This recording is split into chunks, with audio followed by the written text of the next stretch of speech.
Good evening and welcome to the Thursday, October 25th, 2018 regular session of the Xenia City Council. We've been in special session since 5:30 this evening discussing our insurance program and its upcoming renewal.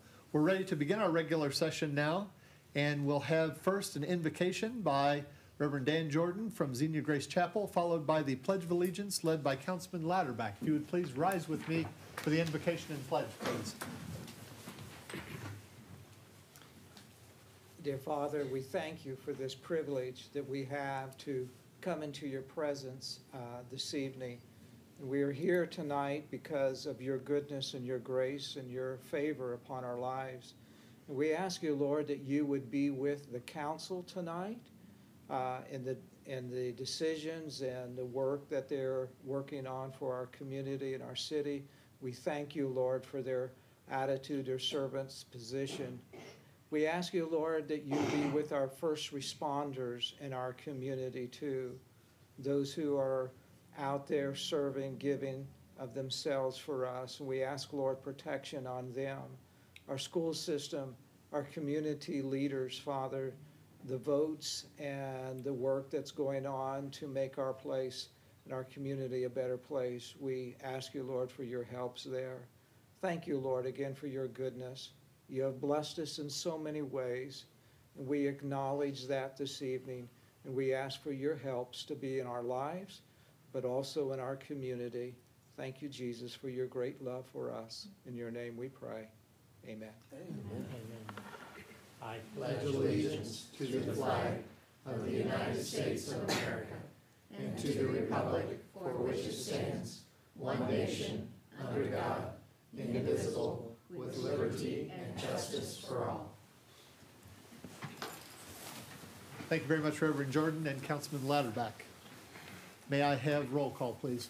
Vice President Wallace, Councilman Scrivens. Here. Councilman Latterback. Here. Councilman Smith. Here. Councilman Dean. Here. Mayor Mays. Here. President Engel. Here.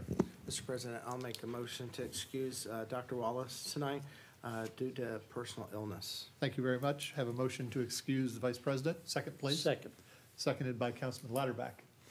Discussion or question on the motion, please. Seeing none, roll call, please. Councilman Scrivens. Aye. Councilman Latterback. Aye. Councilman Smith. Aye. Councilman Dean. Aye. Mayor Mays. Aye. President Engel. Aye. Motion carried. Thank you. Now we have opportunity for approval of minutes for the October 11th, 2018 special session, please. So move, Mr. President. Moved by Councilman Latterback. Second, please. Second. Seconded by the mayor. Discussion or question on this first set of minutes, please. Seeing none, roll call. Councilman Scrivens. Aye. Councilman Latterback. Aye. Councilman Smith. Aye. Councilman Dean. Aye. Mayor Mays. Aye. President Engel. Abstain. Motion carried. Thank you. Now a motion, please, for the October 11th, 2018 regular session, please. So move, Mr. President. Moved by Councilman Smith. Second, please. Second. Seconded by the mayor. Discussion or question on the second set of minutes, please.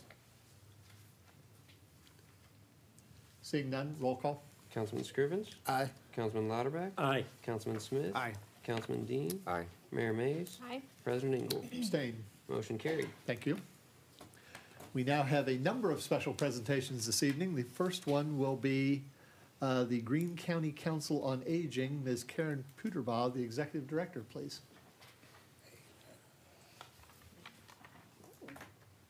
Well, thank you for allowing me to come before you today, this evening. Actually, this is my first time presenting in this lovely environment, so it's quite great. Before I talk a little bit about the council, I just want to give you an update. I know all of you know that here before me anyway, and maybe not everyone watching elsewhere, that 3 years ago we bought the property at 1195 West 2nd Street, across from the Nazarene Church, and I know you guys get praise all the time, but I just want you to know how wonderful it was to work with all the city officials that we needed to make that possible, and we couldn't be happier in our new and very permanent home. So if you haven't stopped by, we really would encourage you to do that. So it's a great place for us to be, and it's been great for the community to be able to find us and stop in and allow us to help them in some way. But I'm here just to give you an update on the Council on Aging. Obviously, as most people know, we do have our renewal of the 1.4 senior services levy on the ballot. But I just thought it'd be a great time just to kind of remind people who we are and what we do. Again, I know all of you in front of me know, but not everyone watching probably does. We are a not-for-profit countywide organization, so we're not a part of the county. 93% of our revenue does come from the senior services levy, but we have a few other sources of income that we're fortunate to have. As I said, our main office is in Xenia, but we do have a satellite office in Beaver Creek on Dayton-Xenia Road, which is actually a Kettering Health Network building that we're fortunate to have donated some space to us, so it gives us a presence in the Beaver Creek community. We're governed by a 9-member community board, and we have 24 part-time and full-time team members, as well as, even more impressive, 160 volunteers who help us pursue our mission and do great things all around the county. We have 21% of our budget goes to grant funding to senior centers in Greene County. There are 10 centers, 2 of which we actually do operate, smaller ones because the communities aren't able to take care of that. But obviously, one of the largest is the Xenia Center, and so they're a great partner with us. And actually, in 2019, they'll be receiving about $283,000 through the Senior Services Levy for programs such as transportation, their operation, and supportive services. But we also contract with them for several services, including medical transportation for folks in our Partners in Care program and home-delivered meals, and they have a pretty tremendous homemaker program. And if the numbers continue as they are right now, that should generate about $350,000 worth of invoices to us that we'll be paying to them. So they are a great resource in this community. The Partners in Care program that we operate takes about 71% of our budget. That's a program where we have care managers that work with seniors and their families and whomever else might be in their world to try to help maintain them either in their home or family member's home, and it's all about quality of life. We can't do everything for everybody. There's some situations that are outside of our scope. In those situations, we are typically helping them find other resources or maybe looking at assisted living or nursing home care. Some of the services that we do contract for on their behalf would be home-delivered meals, emergency response systems, or many know as a lifeline, homemaker services, grab bar installations, which is important to note that anyone who's 60 or better in Greene County, we will put grab bars in their bathrooms, and that's one of the ways we try to help reduce the risk of falls, which is very prevalent in the older population. So that's something that we feel very strongly about. Actually, about 60% of the folks that we serve through Partners in Care, which is over 1,100 seniors a month, have a copay with us because when we first started this venture, we said that we're here for everybody, but if people have resources, they may be paying a portion of the cost. So about $380,000 comes in every year through those copays, which goes right back into the program. 5% of our budget is for educational and support programs. Some of our focus areas, in addition to fall prevention, include memory loss and dementia, something that many of us are a little anxious about, Parkinson's disease, heart disease, a number of other areas, as well as caregiver support, because we know that family and friends are the ones providing the majority of the care to our older adults in Greene County and well beyond.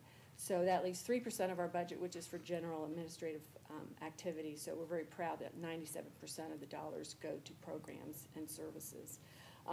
So we do a lot with what people would consider a lot of money. $5.5 million is considerable, but when you look at the size of Greene County and the growing population, it goes quickly. But hopefully we are being very efficient with these dollars. But the most important thing that we do is definitely provide information and education. So we encourage people to, if you're having questions, if you have some issues, you're just trying to figure out what to do, give us a call. We may not be the group to answer it for you, but we're the group to help find the group for you. So if you have any questions, I'd be happy to answer.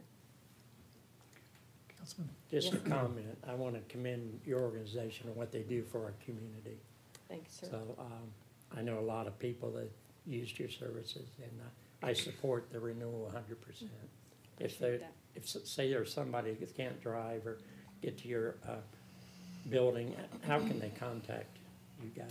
They can just give us a call, obviously, 376-5486 is our phone number. We have a lot of very savvy older adults and caregivers that are on the internet, and they can send us an email.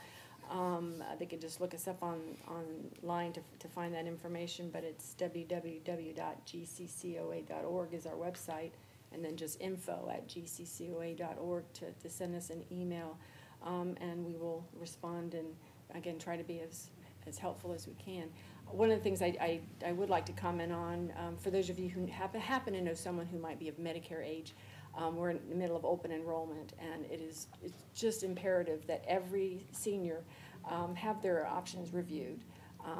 It doesn't have to be through us, that's one of the services we provide, but just to have their options reviewed. An example that I've been sharing with the different communities is that a senior who we've been connected with for many years, she called us and said, you know what, I think I'm just gonna stick with the same plan that my husband and I have. I'm having some health issues, he's in rehab, and I'm not sure if he's gonna be able to come home. And we said, well, we'll still check, but we'll do whatever you want us to do. And when we looked at her medications, many of which were related to her diabetes and breathing challenges, if she stayed with the plan that she's on this year, it would cost her $33,900 for medications in 2019. But we were able to find her a plan for $3,800. And it's not always about money, but in that case, money is talking pretty loud. So again, it's just real important for people to check, and we encourage you to do so. Any other questions? Other questions? Thank you. All right. No, go ahead, I Mayor. was just gonna say, I think you provide services to some of my extended family. We've been very impressed with the care and the level of follow-up and making sure that our family's taken care of well. So thank you for what you're doing. Appreciate that. All right. Thank you. Thank you very much. Okay, our next special presentation is Green Memorial Hospital in Soin, Mr. Jeff Brock.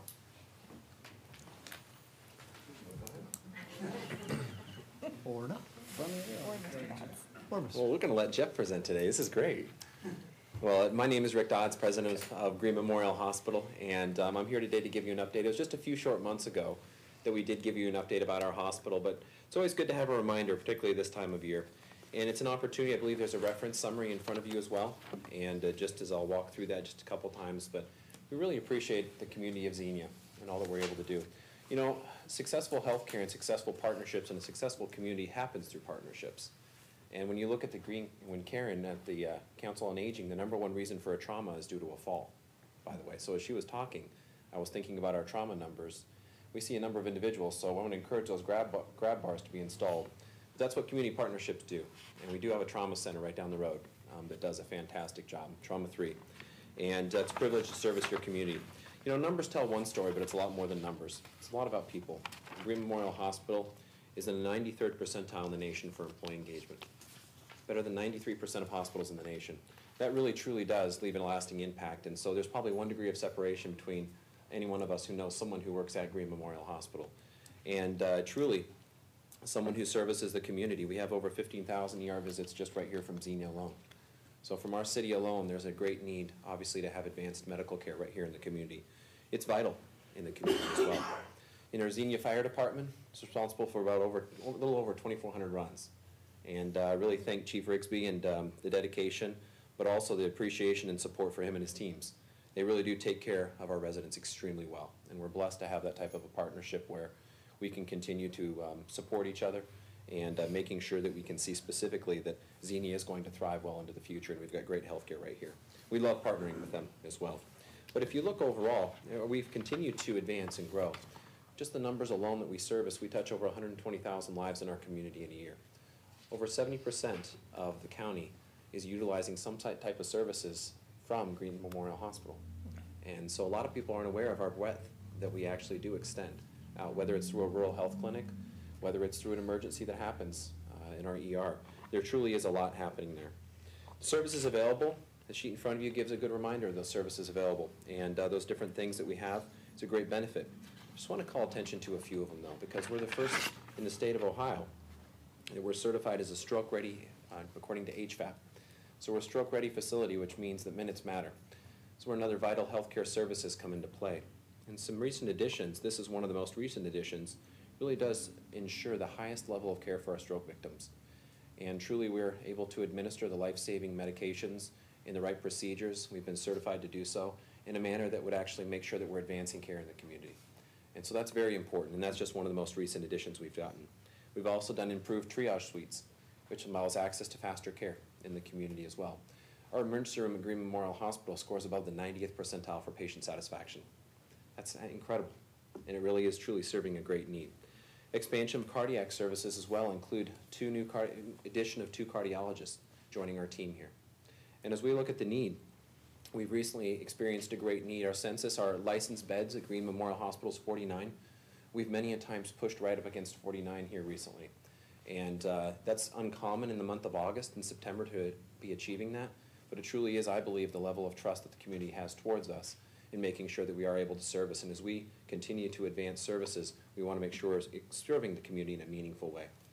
Cardiac rehab continues to be a cornerstone of our facility, and the individuals who continue to stay healthy and trying to keep people out of the hospital as well through those outpatient services. We have the new addition of a new 64-slice CT scanner, which allows for that life-saving care and continue to give those great pictures. Radiologists are all about taking good pictures, and we all want those good pictures for those imaging procedures as well. Also, advancement of orthopedic services. We've made sure to expand and be able to expand some orthopedic that we can allow to be brought out here as well. And also a telemetry monitoring system in our ICU, which is extremely important to allow us to advance and continue to advance for the intensivist to have access for a rural model of ICU. We're truly using this as a testing ground to prove what an ICU can look like in a rural setting and keeping our patients close to home. And that's better for all families and loved ones while being able to access that life-saving care close to home. So those are just some of the things that we have, but also as well, we've got an important item coming up, and that's our renewal levy. And you'll hear Jeff Brock and I talk to you about it many a times, and I just want to remind you, it is a renewal levy. This is not a tax increase. It is a renewal levy. And a number of things are happening, but on November 6th, we have a levy, and it's supported us for, believe that we've been supported for, well, almost 70 years. And so it's something that we take very seriously in making sure that we service the community in an important manner. We make sure to meet with the Greene County Commissioners, and we have a contract with Greene County that allows us to have transparency in making sure that those funds stay right here in this county. Those funds stay right here at Green Memorial Hospital specifically, in making sure that it goes towards life-saving care. And that is incredibly vital when you look at advancing stroke, cardiac, and trauma services right here in our community. We're blessed to be able to continue to advance it and to continue to do that. So I wanted just to remind you folks of that, and I appreciate the support. And I've always been blessed. We're family. Your employee family is taking care of your greater family, and so it's an honor that you've trusted us with that. It's a responsibility we take seriously, and we'll continue to advance well into the future. So thank you so much. Thank you very much. Thank you. Any questions? Any questions from my colleagues? Thank you. Thank you. And last item that we have is from the Xenia Professional Firefighters, Local 698. Xenia Fire Division Lieutenants Corey Stroop and Firefighter Mike Sentner. Hello. Excuse me. Hello. Thank you all for giving us the opportunity to come here tonight and speak to you. My name is Mike Sentner. I'm the president of Xenia Professional Firefighters, which is the firefighters union that covers the firefighters, lieutenants, and captains for the city of Xenia. With me tonight is Lieutenant Strout. He's a member of our union and an event coordinator for an event that we just did. On September 28th, we had our Greene County Fire Ops 101. We did this in conjunction with Fairborn Professional Firefighters, Local 1235, Wright-Patterson Air Force Base Firefighters, Local F88, and Beaver Creek Township Firefighters, Local 2857. The planning for this event started back in January. Myself and Lieutenant Strout flew down to Florida for an event with the International Association of Firefighters, where they basically taught us how to put on this course. The purpose of this course was for our elected officials and our city administration officials to see what a day in the life of a firefighter is actually like. We accomplished that goal. We had 5 of our members here from the city of Xenia come out with us that day and interfaced with folks from the city of Fairborn, folks from the city of Beaver Creek Township, and officials from Wright-Patterson Air Force Base. We held this event at Wright-Patterson Air Force Base at their training ground. It was a great facility. We had a great day doing it. Each of our folks went through 4 scenarios. They did a live fire attack scenario in Wright-Pat's burn building, where we had an actual fire burning for them. They drug a hose line in, they put the fire out, they searched for a victim, and they got to see what it's like for us to actually go crawling into a house that's on fire. And they did a great job with no training ahead of time. We have 2 years of training before we ever actually do it, before we're on the job. And then we did an EMS scenario where each of our members went in, they actually revived a victim of an overdose, moved them to an ambulance where they experienced cardiac arrest, and then they did CPR while they were driving down the road. And they got to experience what we experience in the back of a medic on any day. And then we went to an auto extrication scenario where they actually got to use the spreaders and cutters, or commonly referred to as the jaws of life. They got to feel how heavy those tools were. They actually got to pop a door open. They got to cut that door off. They got to cut the roof off of the car and remove a victim from the vehicle. And then for the 4th scenario being the search and rescue trailer. The city of Xenia has that trailer. We had it out at Wright-Pat that day. We smoked it up. We had it real nice and dark in there. Our folks went in and they pulled a victim out in a couple different scenarios. They used a live victim. They used a mannequin. They got to see or not see what we do on a daily basis. It was very dark in there, very smoky and hot. And then there was a 5th and final scenario that none of our folks had to do, which was a live fire scenario on the airplane prop that Wright-Patterson Air Force Base had. And all 5 of our folks actually volunteered to be a part of that. So I want to thank them for their commitment to that. I introduced Lieutenant Strout. He was our planning liaison from Local 698, and he kind of planned this entire event with folks from the other departments. So we want to thank him for his commitment to that. And we do have a video that we're going to show.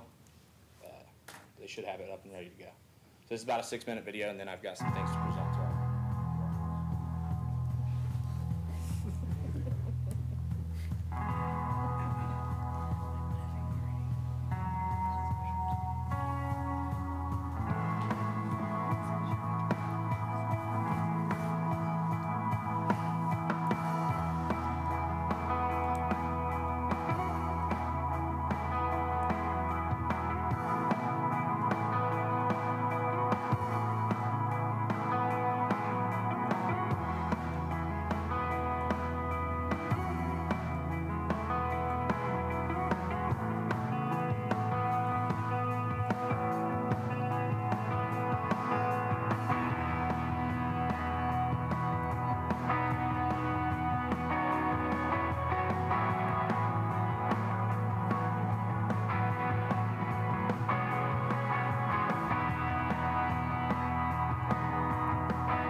How was it?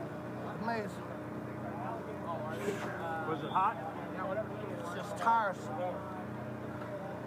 And you were in there maybe 3 minutes. Amazing. Anytime you need a supplemental, let me know. What do you think? A little warm. He was a little heavy. This is, it was only, the highest I saw was about 450 inside at the ceiling, so maybe 300 down at the floor. So, yeah, I mean, it'd be tough if you just had 2 people. Yeah. Especially if you don't know what you're doing. Yeah. For anything, it's too big of an area, it's not going to bust it. So, go ahead in the corner, breaking glass. So, with that being said, now, we would normally try to bring this out, and you're going to use a tool. We all get off the rigs with the tool in our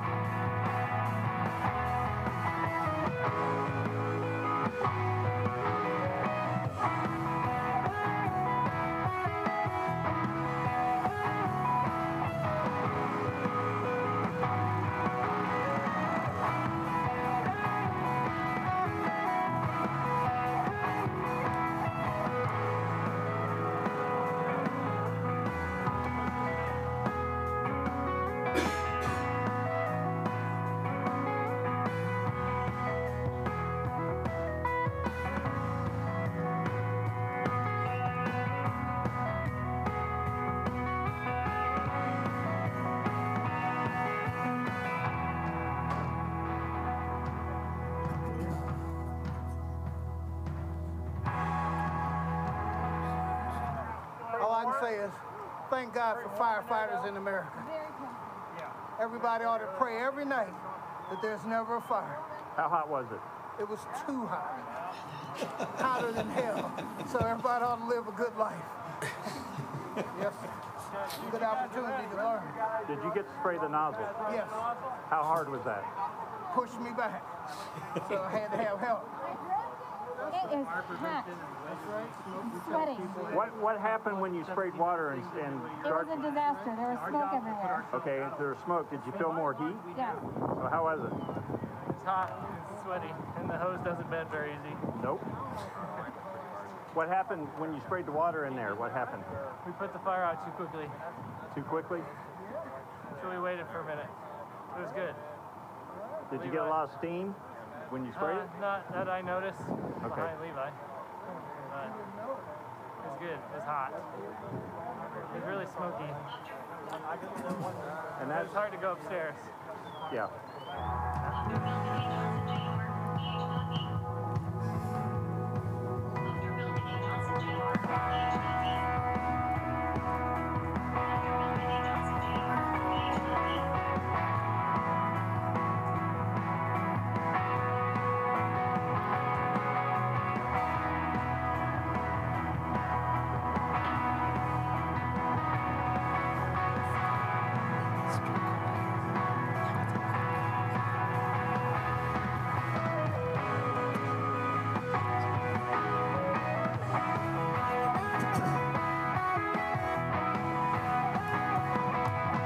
That's pretty good. Very good. So yeah, that was a brief taste of what our folks got to experience that day. We're hiring, do you think Scribs would make it? Must be a shortage. We had a lot of fun that day, and we got a lot of networking in between each other. And it's not often that we get to a lot of FaceTime with each other. So, and earlier I did forget to thank Fire Chief Ken Rigsby and Deputy Chief Mulligan. They supported us a lot through this event. They allowed us to have the reserve fire engine, the reserve medic out there that day as well to be used. So, so the 5 folks from the city that participated were Councilman Scrivens, as you saw in the video, Mayor Mays, Councilman Dean, Finance Director Ryan Duke, and Assistant City Manager Jared Holloway. We have a few things for them if you guys would like to step down front here, and we've got a couple things we'd like to give you. So we've got a certificate that we're going to give you guys. We've also got a challenge coin that we're going to give you. That is a Xenia Fire Division challenge coin, and then a thumb drive with that video on it. And everybody saw in the video the helmets that they were wearing. They actually got to keep those as well. So a little keepsake for what they went through that day. So Ryan? Thank you. Thank you for coming out. Councilman Duke, thank you for all the I appreciate it. Thank you. Thank you. I appreciate you guys coming out. Thank you. Councilman Scribner. Thank you. Thank you for coming out. Thank you so much.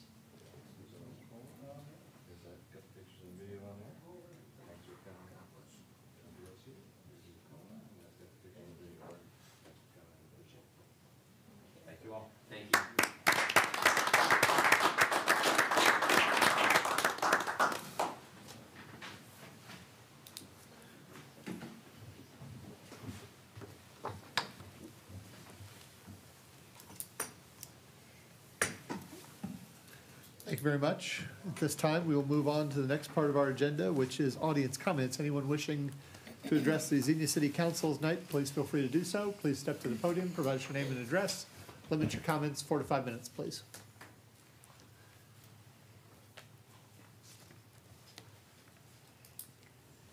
Good evening. My name is Cindy Powell. Do you need address? 122 West Whiteman, Yellow Springs. I am running for Greene County Clerk of Courts, but I'm not here to campaign tonight. First, I want to say that in addition to the 20-some years that I've worked in the courts and in criminal justice, I also was city clerk for a year, and this is like being back home, watching all of you in action. I'm very impressed with the way your proceedings are handled, and I think Xenia is in good hands by the looks of things. I don't think I could have done that fire experience. They'll be doing it again next year. I'll keep that in mind. It's because Election Day is so soon, it's much past campaign time for any of us. And while, of course, that's been my goal for the last 9 months, all I'm here for now is to remind people that we need to get out and vote November 6th. Of the eligible U.S. citizens, in 2016, less than 60% of us were registered to vote. And of those 60% who were registered, only less than 40% showed up to vote, which means decisions that affect all of us every day in our life are made by a very, very small part of our population. I don't know about you, but I like to feel I'm at least a little bit in control of my life. And so I do encourage everyone to please make sure you vote. Early voting's going on now if you don't want to wait in line on November 6th, but please do make sure your voice is heard and that you have a say in our community because we're all in this together. Thank you. Thank you very much. Anyone else care to come and address the Xenia City Council this evening, please?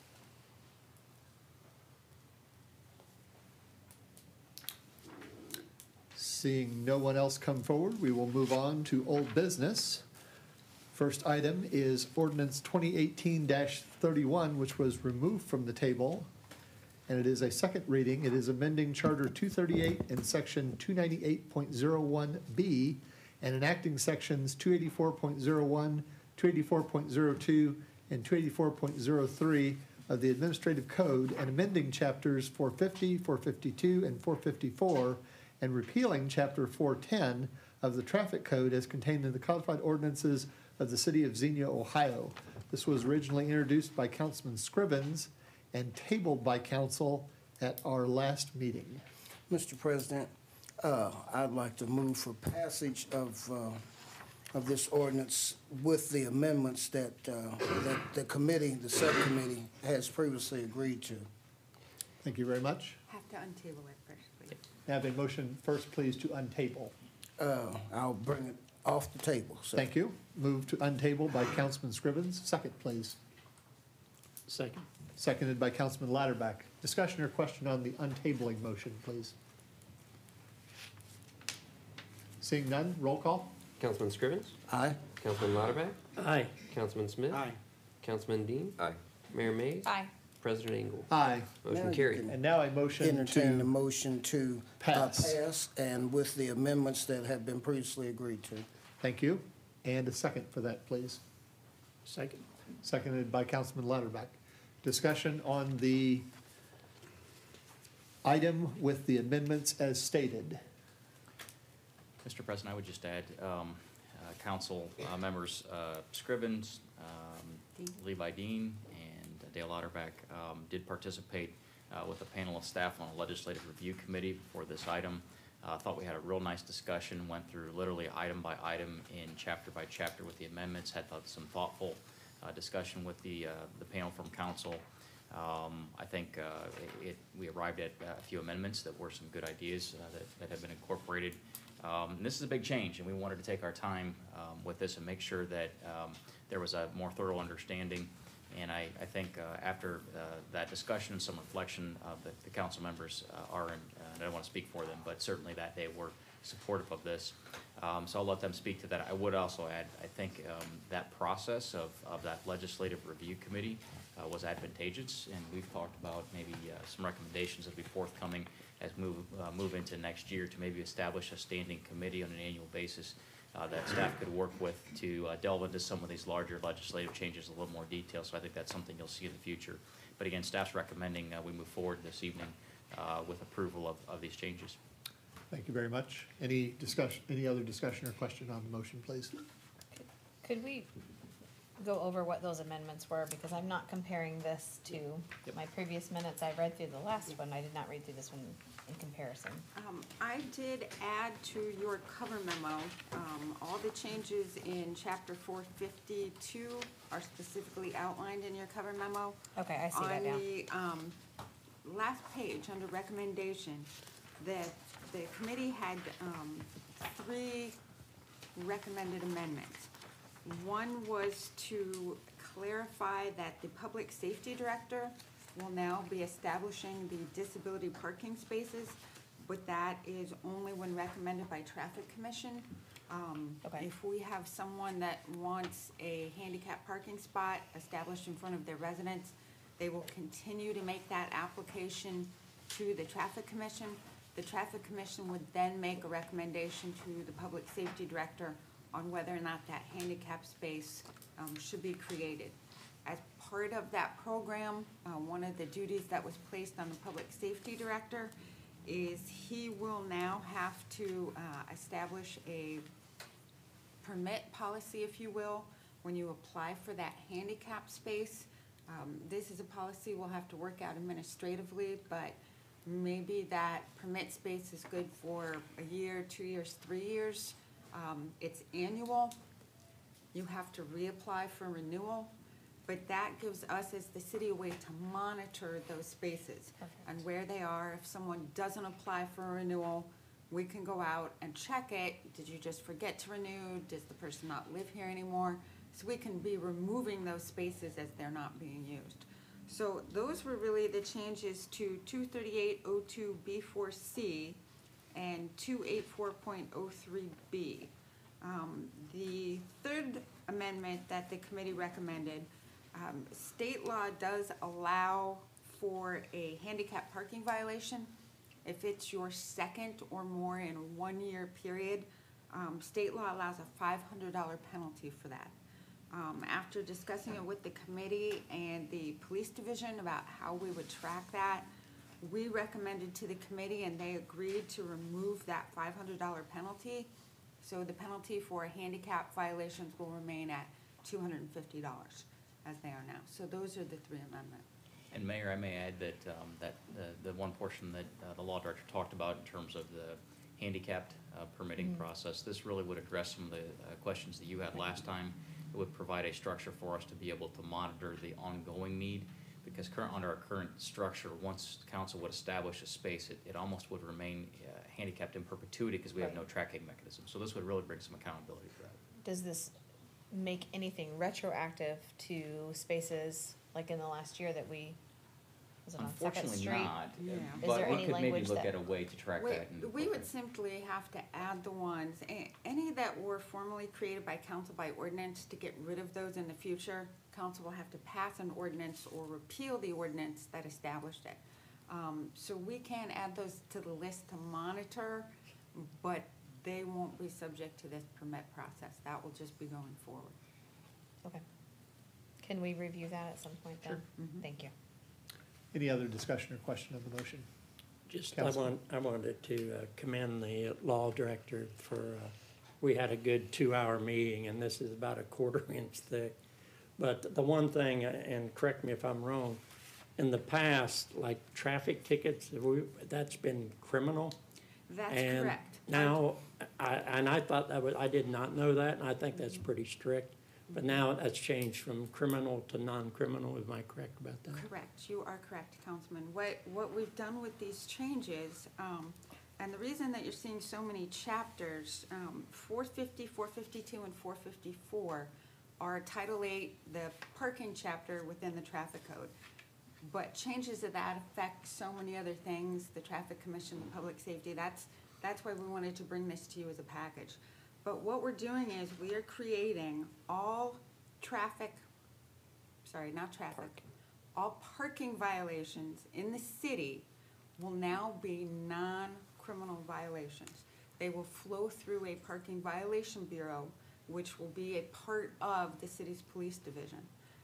One thing that we've done with this ordinance, I wanted to make sure that you caught, we are recommending and have put in this ordinance an effective date of January 1st.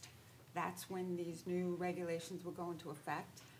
That gives us from now to January to educate the public about what changes are coming. But in the past, under state law, parking violations are criminal. They would show up on your driving record. That won't be the case in the city of Xenia after January 1st. And I will say, we address the abusers too. And that, I mean, we do have people abusing our parking situation in town.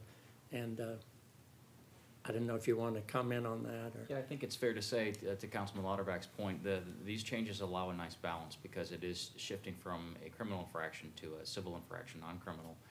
But at the same time, there are built-in components within our Parking Violations Bureau that bring more accountability. So folks who are habitual offenders, repeat offenders who are not paying their tickets, it puts some enforcement mechanisms in place. And we actually, the law director did a great job of putting together a flow chart of all the different scenarios when someone receives a ticket, the different processes that could conceivably ensue. And so we walk through step by step. Little dense to look at on paper, but it'll be a process that will really, yeah, in your packets, really, I think, help. But to Danette's point as well, the activation date of January 1st will give us some time, and we'll be working with our public relations office to develop some materials to let folks know about these changes and what to expect if they do happen to receive a ticket in the future. But again, to your point specifically, Councilman, this does bring some accountability to those folks who are habitual offenders. Thank you. Any other discussion? Thank you. Mr. President, just like to compliment the law director and the other members of the committee who definitely worked hard. Captain Stutz and the public service director, Mr. Berger, they all had some strategic input that was very, very well received. When we left I call it subcommittee, when we left, we hammered out some language that I think everybody can support. And of course, with this new flow chart that was developed, it's straightforward. And I think I just want to compliment everybody involved in this process. Just shows that when you sit a few minds down together and put a problem in front of them and tell them to come up with a solution, we come up with a good solution. And everybody's on board, and I think it'll work fine for the city. Thank you, sir. Thank you. Any other comment, please? Seeing none, roll call. Councilman Scrivens? Aye. Councilman Lauterbach? Aye. Councilman Smith? Aye. Councilman Dean? Aye. Mayor Mays? Aye. President Engel? Aye. Motion carried. Thank you. We have no other old business on the agenda. Our next item is public hearing, which will be for the purpose of adopting a 2019-2023 five-year capital improvement program for the city of Xenia and declaring it to be an emergency. Mr. City Manager. Thank you, sir. As required by our city charter, the city must annually produce and submit for consideration in a public hearing a five-year capital improvement plan. Staff submitted the five-year CIP in advance of our October 1st deadline, and subsequent to that, we have, of course, conducted a comprehensive review and work session with City Council to discuss our capital needs and priorities. As a result of this, some modifications to the CIP have been made since its original submittal. As always, we remind our audience that the five-year CIP is not, repeat, it's not a budget, and approval of the CIP does not fully commit to any particular project or program. Rather, the CIP is a blueprint for our capital priorities to ensure that our advanced planning for capital investments is in line with your vision and goals as a city council, and that it's affordable within what we project our financial means to be. There are priorities, obviously, that must be balanced in our five-year CIP, many competing priorities. And council's made it clear that street rehabilitation is our top priority, followed by continued commitments to improving quality of life in our community, which we, I think, collectively believe will help to position Xenia competitively for economic investment into the future. As has been thoroughly discussed, the General Capital Fund is under some strain at this point as we seek to advance all the priorities we have. As always, the needs and opportunities in terms of programs within our General Capital Fund outpace the revenue we have available, and we just simply can't meet all of those priorities. Our other capital infrastructure programs, specifically water and sewer, are in fairly strong position. As demonstrated in this 5-year CIP, we've got an ongoing commitment to ensuring capability within those funds. 2 areas of concern that we talked about within our 5-year CIP are our stormwater fund as well as our sanitation fund. And as we've discussed with City Council in our walking tour, as well as the work session in the 5-year CIP, there will need to be some attention to the rate structures, I think, in the fairly near future in those 2 limited areas. Outside of that, we don't anticipate any needs for water or sewer rate increases in the coming year. With that, we do have a charter deadline to have the 5-year CIP approved. It must be approved by the end of October. There's a quirk in our charter that also requires that the CIP not be submitted until the 1st of October, which means that in order to approve the CIP by resolution, it does have to be an emergency to meet that deadline. So that's the purpose of the emergency action this evening, and we do recommend City Council take that action into consideration tonight. Thank you. So in the beginning for our public hearing, I will invite anyone wishing to speak for the capital improvement program to step to the podium, provide us your name and address. Limit your comments 4 to 5 minutes, please.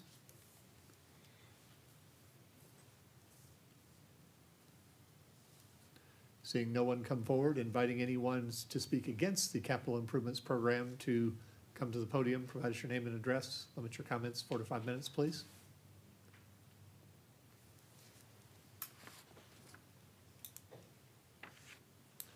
Seeing no one come forward on the subject of the CIP program, anyone wishing to speak neither for nor against it, come to the podium, provide us your name and address. Limit your comments 4 to 5 minutes.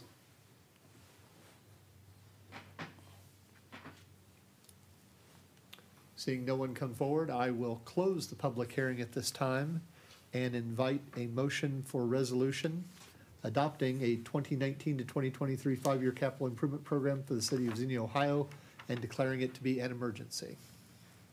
So moved as an emergency? Thank you. Moved by the mayor as an emergency. Second, please. Second. Seconded by Councilman Lauterbach. Discussion or question on the motion, please. Just want to say thanks for all the hard work.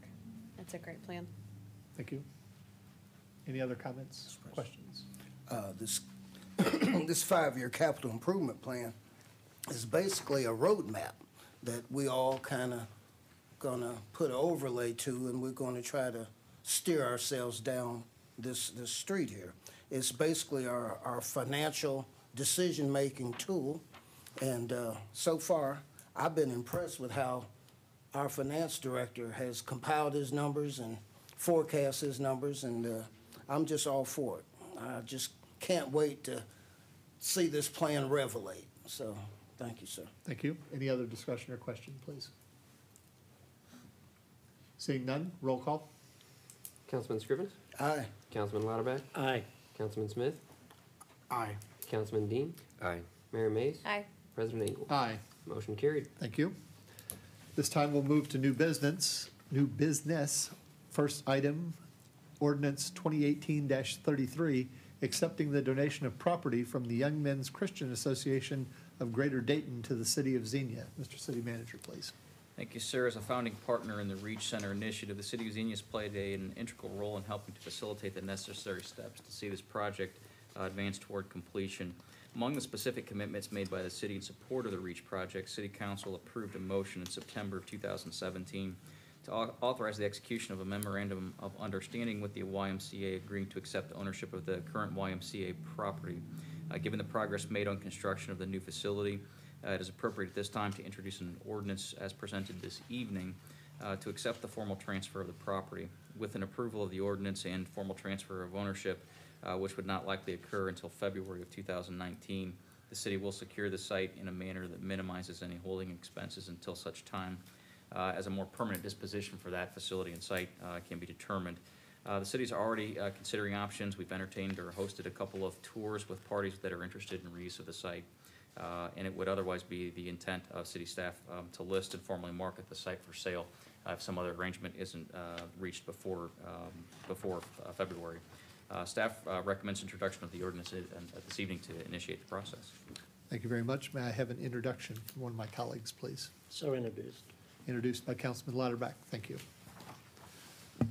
We've withdrawn one item per agreement from our new business, and we will move to our final item, which is an administrative motion approving the scheduled bills in the amount of $163,913.53. Mr. Finance Director, anything to add? I have nothing to add. Thank you. Motion, please, for paying our bills. So moved. Moved by Councilman Scrivens. Second, please. Second. Second by Councilman Lauterbach. Any discussion or question on any of the bills or the bills in total, please? Seeing none, roll call. Councilman Scrivens? Aye. Councilman Lauterbach? Aye. Councilman Smith? Aye. Councilman Dean? Aye. Mayor Mays? Aye. President Eagle? Aye. Motion carried. Thank you.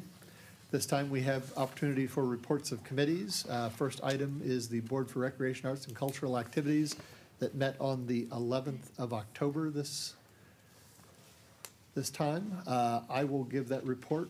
It was a fairly short meeting. The largest discussion items were around the youth basketball program, and I received an update as of 2 days ago that there may be some difficulty with executing that basketball program as done before, as our partner, the schools, may have some difficulty allotting us the number of gyms that we had prior been allotted for making that program happen.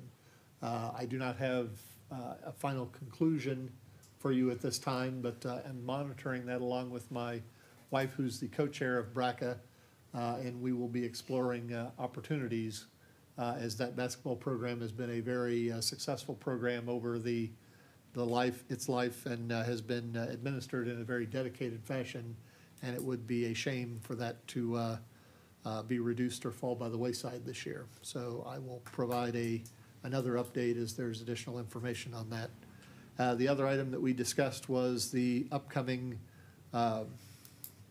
holiday in the park. Sorry, it's a long day. Hometown Christmas holiday in the park, which we do in the park. Same thing. Hometown Christmas. Santa Claus will be in the park again this year. I believe the hours for Santa in the park this year are earlier this time, scheduled from 2 to 6, as opposed to the later hours. This is to coincide better with the evening entertainment and with the lighting of the lights display at the park, so that those items don't overlap terribly much. More details will be coming in next month's early meeting, as some of those details are hammered out regarding other aspects of the program. And that is all I have for BRCA at this time. Are there any questions, please? Just the basketball program. I mean, we've had that for years. It would Yes. get very unfortunate. How many gyms do we utilize? I believe we have utilized, I'm aware of most of the elementary gyms at some point, and Yes. on an annual basis, multiple ones are used. And Mr. Patterson has reached out to me. I haven't been able to connect with him yet, but we will do whatever we can to intervene with the schools. I mean, my own kids have participated in that program. No, so I it's a mean, good there's program. kids that, aren't real athletic, and that's a good, Yeah, that's a good outlet for them. So is there any other options, like Nazarene has a gym? we literally kicked that around in the parking lot as Mr. Patterson saw myself and my wife at Bourbon Bayou Chicken. He pulled in and stopped and rolled down his window and started talking with us. We kicked around several of those ideas, or churches that have gyms and such. He was going to, I believe, contact the city manager and then try to work back through the schools to get some kind of finalized decision from them. I have not heard anything more from him. Like I said, since it'd that be earlier this very week. unfortunate. Absolutely. Thank you. Absolutely. We have a couple ideas that we're working on, so I don't want to mention them here tonight. Yeah, Okay. thank you. Any other question on BRCA, please? Next item is mayors and managers. I'll take it. Great. Mayor and I did attend Mayors and Managers this past month, and we were hosted by Oakwood. Not exactly our normal crowd to fit into, but we accommodated. There was a nice presentation on the Levitt Pavilion. I know some of our staff have participated in some of the events there, and I'm not sure if anyone from council has, but those are all open to the public. They provided a nice presentation on the history of that, how they arrived at the necessary funding. It's a nationwide program, which I did not know, and Dayton is one of 5 or 6 cities nationwide that has a Levitt Pavilion. It's a national program sponsored by a national organization, essentially. So they will continue programming and actually expand programming, and they encourage folks from throughout the Miami Valley region to come out for their events, again, free of charge, and they're looking to expand those programs into the future. So a real interesting presentation on the Levitt Pavilion.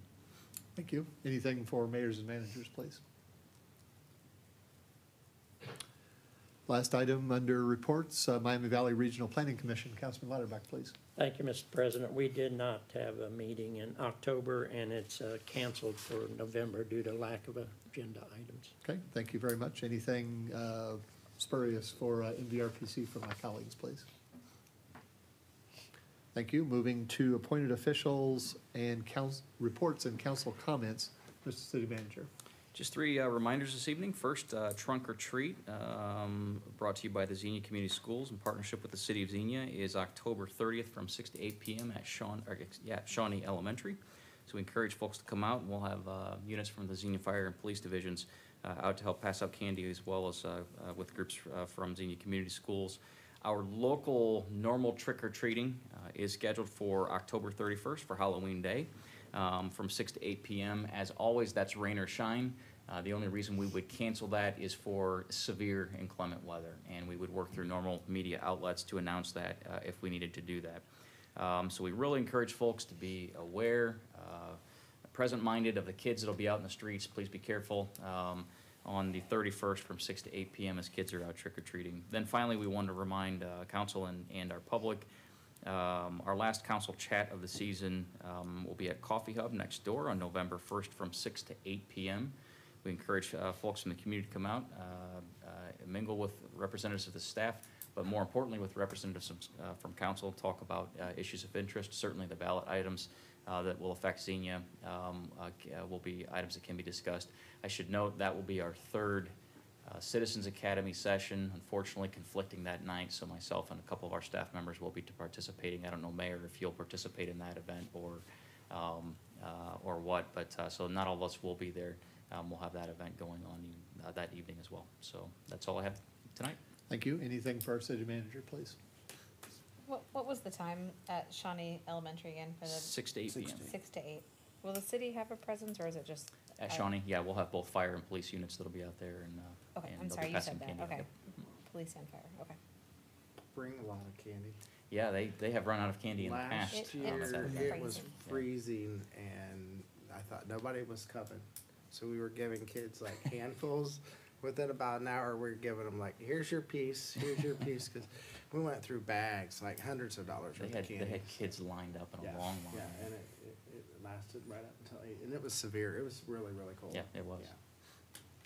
Anything else for the city manager, please? Mr. Finance Director. Thank you, Council President. Councilman Scrivens was kind enough to recognize how the financial projections aid in the development of the CIP, but the city manager's office does a terrific job with that document. Specifically, Jared Holloway, our assistant city manager, put in a ton of time and effort to make that a terrific document. Chris Berger and his staff at Public Service, they work really hard to do their very best as we're trying to plan out these capital projects. We've got a great staff here who value stewardship, who really does a good job of thinking strategically and doing our best to make the best use out of the resources that are allotted to us. That capital plan is now that it's been approved by council, will be out on our website. We've got a budget and finance page, and just want to encourage the public to go out and read through it, and it'll give them some insight into some of the things that are happening in their community and some of the challenges that we might be facing, but also some of the very good things that are happening and slated to happen in the future. So that's all I have this evening. Thank you very much. Anything for our Finance Director? I'd just like to encourage people to go to our website instead of Facebook. Absolutely. Amen. Mr. President, I was remiss before I get to Law Director. I would request this evening that council consider an executive session following our regular session tonight for the purpose of considering some confidential financial or confidential economic development pursuant to the applicable statutes. So I should have said that under my time. I apologize, but I did want to remind you. Okay, thank you very much. Anything else for our Finance Director? Madam Law Director. Well, to play off what Councilman Lauterbach just said, I would encourage people and remind everyone that there are 2 ballot items that the city has that will be up for vote before we meet again. And I would encourage our residents to get their information, not from Facebook. We have a lot of information on both the street levy and the proposed charter amendment on the city's website. Please get on there and review it. If you have questions about the street levy, contact the city manager, the finance director. If you have questions about the charter amendment, feel free to contact the law department or the city clerk, and we'd be happy to answer those. Thank you very much. Anything for our law director, please? Opportunity, I've come across a few people in law enforcement in our city. I just want to commend you.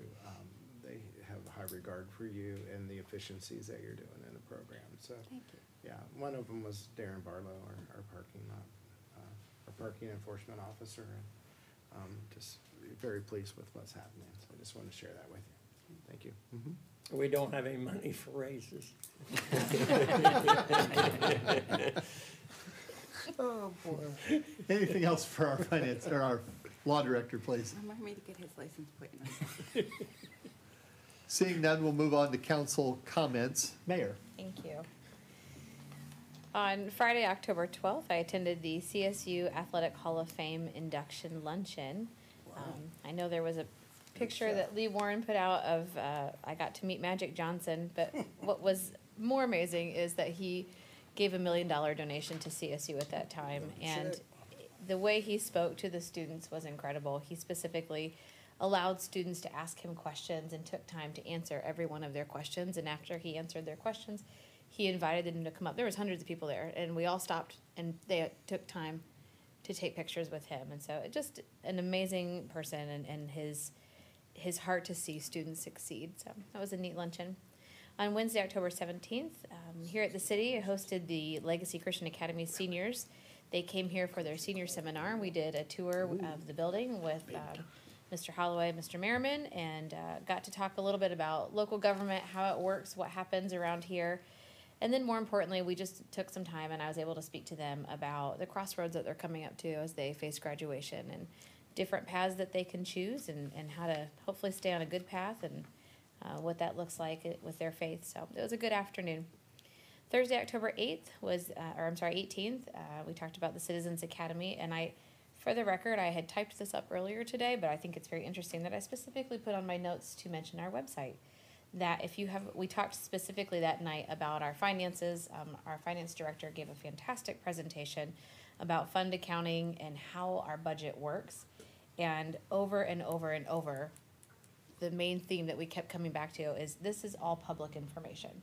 There is nothing hidden. It's on the website.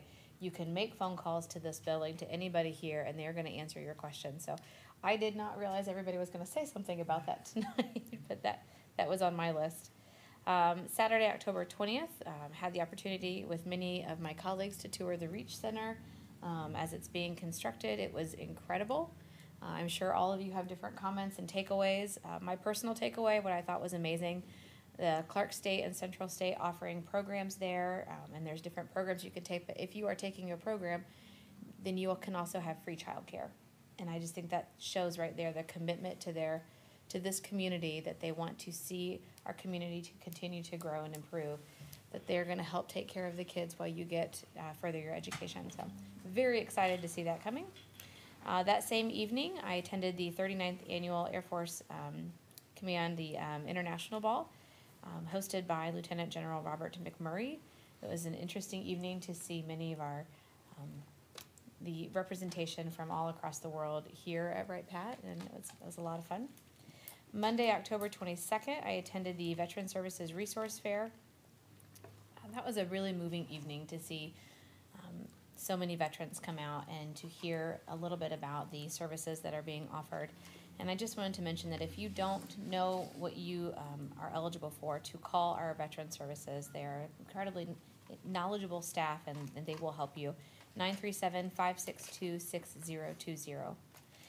And then last today, I participated in the first ever Coffee with the Mayor, hosted by Nikkei C. She's a CSU student. She's a junior, a communications major.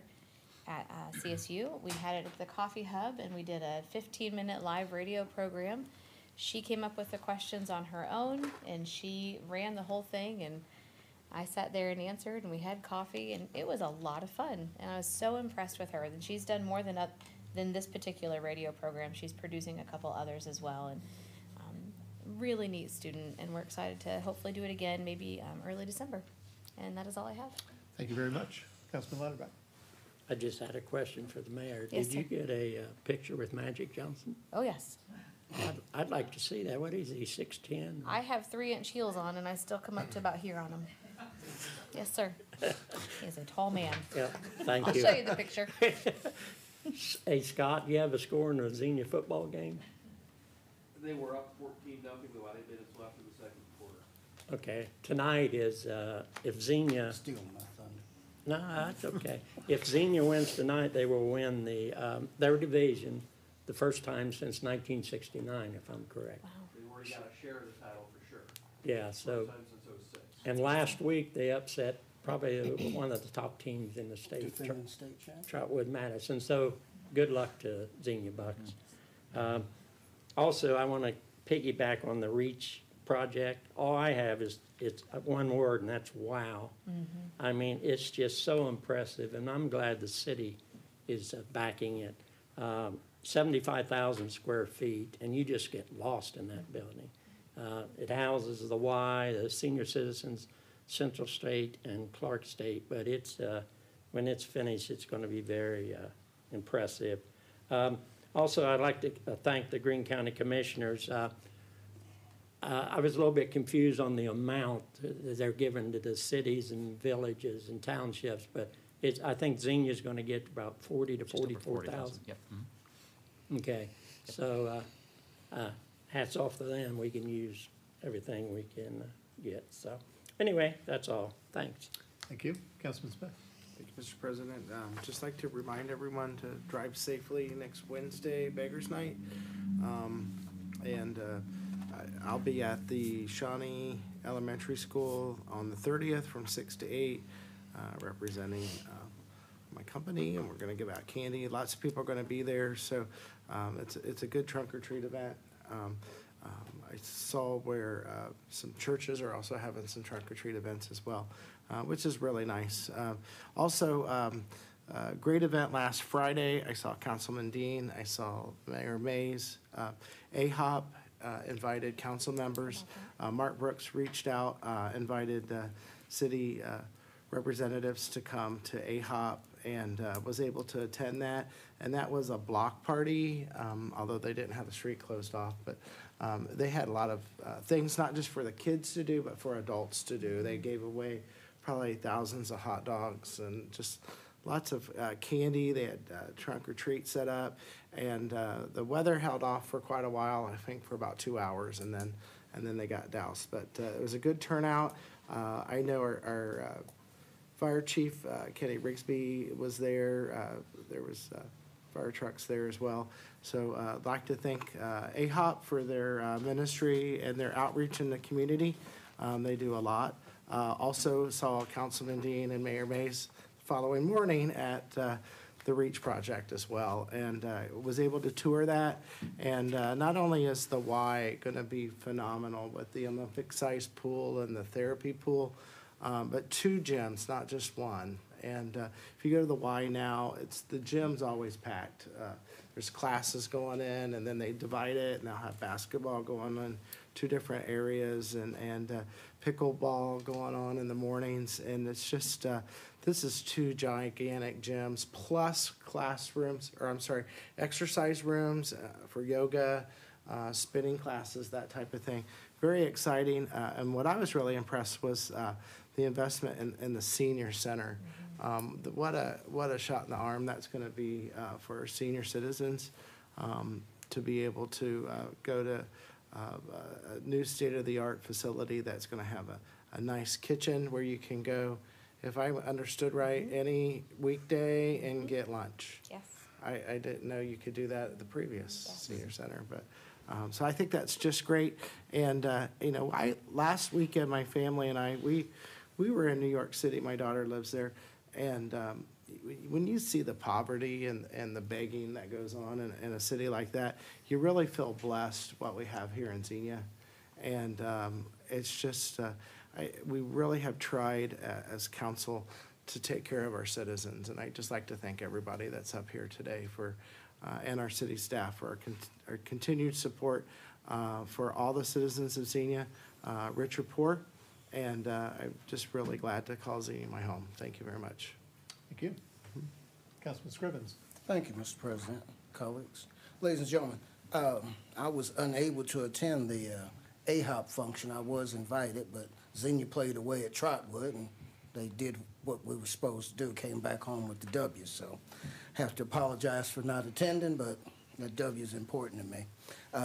The Reach Center preview, what I call the looky-see, Central State had homecoming this year, and it was on that date. And I'm an alumnus, so put on my fraternity hat and went homecoming. So, but I'm sure the Reach Center is going to do great things here. I just hope that all our citizens will be able to utilize that resource. I understand that one of our staff is going to be retiring. Is that correct? Mm-hmm. Ms. Crockett, our Community Service Director. And we're going to have a little reception for her. Next Wednesday from 4 to 6 p.m. here in this building. All right. So just want to thank her for her service to the city. And it ain't easy being a community development director, apparently. So we want to thank her for her years of service. And just one housekeeping thing, Mr. President. When you come into this building, it's like going into a sterile operating theater. There are no pictures of the council, the people who represent the people of the community. There's no history to look at on the walls. The walls are blank. The place looks like operating room. So I would suggest strongly that, well, I know we have pictures somewhere stowed somewhere. Let's get those pictures up and let's show the community who we are and that we're proud to serve them. And not be lurking in the shadows. I would be very pleased to report to you on that point that we literally, we came in under budget with the building, so we're taking some of those proceeds, and we have pictures and some historical timelines that we are having produced that will be installed on both the first floor as well as the second floor up here. We have an area that we will do a little commemoration of the '74 tornado. We have some historical documents and other pieces that we're looking at ways to incorporate and put on display. We are doing an area downstairs that we're hoping to partner with Xenia Area Community Theater and their arts partners, as well as hopefully Xenia Community Schools, to be able to display art from our local residents. So we are one step ahead of you. Couldn't agree more. We have a very fantastic history in this community. A lot of things to celebrate and be proud of, and this is a great canvas in this building to be able to do that. We're hoping to have some of those things up by the end of the year this year. Very good. And just one other thing, Mr. President, I would like, before I leave my term on council, to have a photo of the group that I serve with. And I'd like to have that as a commemorative thing that we put on the wall so the people who we serve can see who we are. I mean, every time we see the new council, I mean, we should take a group photo and display it proudly. So, and just one final thing, Mr. President. Xenia is playing on TV tonight, WRGT. I think that's channel 45, channel 22, and they're playing as we speak live on Me TV or something or other. I think it's 45.2, and it's going to be rebroadcast on Sunday at noon. Fortunately, I'll be at church. Don't have a TiVo, so I'm kind of out of luck until we adjourn this meeting. So with that, Mr. President, I reserve the balance of my time, and I throw it back to you, sir. Thank you very much. Councilman Dean. I have nothing further to add. Thank you. Thank you. I'd just make a couple of general comments so we don't delay too terribly much getting back to that. After the executive session that our city manager would like to have, which he's promised will be brief. I just have a couple observations just very quickly. I've said it on any number of occasions. I will say it again. Kudos to our appointed officials and our staff. This evening, we saw incredible examples of cooperation, collaboration across the entirety of the staff on incredibly difficult and complex issues like our insurance program and reviews, the work with both the council as well as the staff and other entities for revision of our codes so that they're consistent and they're appropriate and fair for our citizens. And just in general, I think our staff does a grand job pursuing every opportunity to innovate, economize, get grants, and plan as exemplified by our CIP for the future. We do not have every bit of money or resource that we need to do, but we are always out there fishing for resources to get it done with. And our staff is doing the tough work in advance so that when opportunities do come our way or resources come our way, they are on top of it and are positioned to make those important investments for us. We've already thought about that in advance. That is to me the essence of what a senior staff within a city or any entity, public or private, does, is plan properly. And I just think it's an exciting time to be in Xenia. Again, I would echo Councilman Louderback and the law director and any number of other individuals' comments about where you get your news from. I argue the news is looking pretty good. Downtown is improving. The REACH project is coming along. I get a sense from people that they are generally on the upbeat side of thinking where we are going as a city. We're not perfect. We certainly have far to go yet, as every community does these days. But I think we are just in an excellent time to be in this city, and I'm very pleased to sit here and represent the citizens, and just pleased to be a citizen in these times of significant change and investment in our community that are certainly well appreciated. With that, I would make a motion to go into executive session to discuss The last one. confidential information related to economic development projects per Xenia Codified Ordinance 206.04A 7 and ORC 121.22 G8. May I have a second, please? Second. Seconded by Councilman Louderback. Discussion? Mr. President, I would just note that we would anticipate no action following. I was about to add that at the very end. Discussion? Discussion point being exactly what the city manager has said. You're certainly welcome to stay. We will come back out and conclude as appropriate, but we will not be conducting any further business of the city other than concluding. Scott, what's the score? 22 up and around half. Sorry. Important updates. No discussion? Roll call, please. Councilman Scrivens. Aye. Councilman Louderback. Aye. Councilman Smith. Aye. Councilman Dean. Aye. Mayor Mays. Aye. President Ingle. Aye. Motion carried. Thank you. Who's Xenia playing? We're gonna try to keep it really brief.